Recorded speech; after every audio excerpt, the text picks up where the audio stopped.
आर्थिक न्याय की लड़ाई में टिक पाएंगे?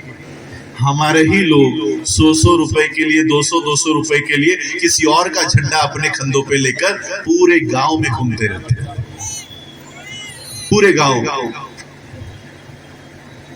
इसलिए बाबा साहब अंबेडकर जी ने आर्थिक न्याय की लड़ाई को दूसरे पायदान पे रखा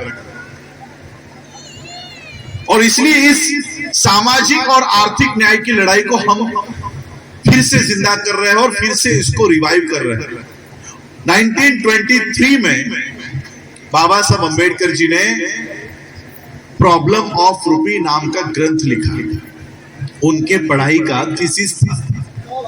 उस थीसिस में जो सजेशंस दिए गए थे, जो सुझाव दिए गए थे, वो अंग्रेजों ने एक्सेप्ट किए और इस देश में रिजर्व बैंक ऑफ इंडिया की स्थापना की।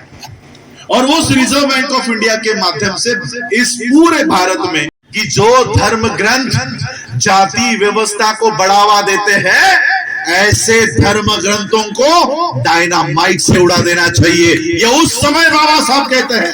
सोचो, ये उस समय बाबा साहब कह रहे कि ऐसे धर्म ग्रंथों को डायनामाइट लगा के उड़ा दो। और इसलिए बाबा साहब ने हिंदू धर्म का त्याग किया और बुद्ध के धर्म का स्वीकार किया। क्यों? क्योंकि ये एक ऐसा धर्म है जिसमें जात नहीं आती। तुम कौन सी जाति के हो, मैं कौन सी जाति का हूं, मुझे कोई लेना देना नहीं है, मुझे उससे कोई लेना देना नहीं है। और इसलिए बाबा साहब ने पहले पायदान पर सामाजिक न्याय की लड़ाई रखी। सामाजिक न्याय की लड़ाई पार करने के बाद हमारे सामने आती है आर्थिक न्याय की लड़ाई।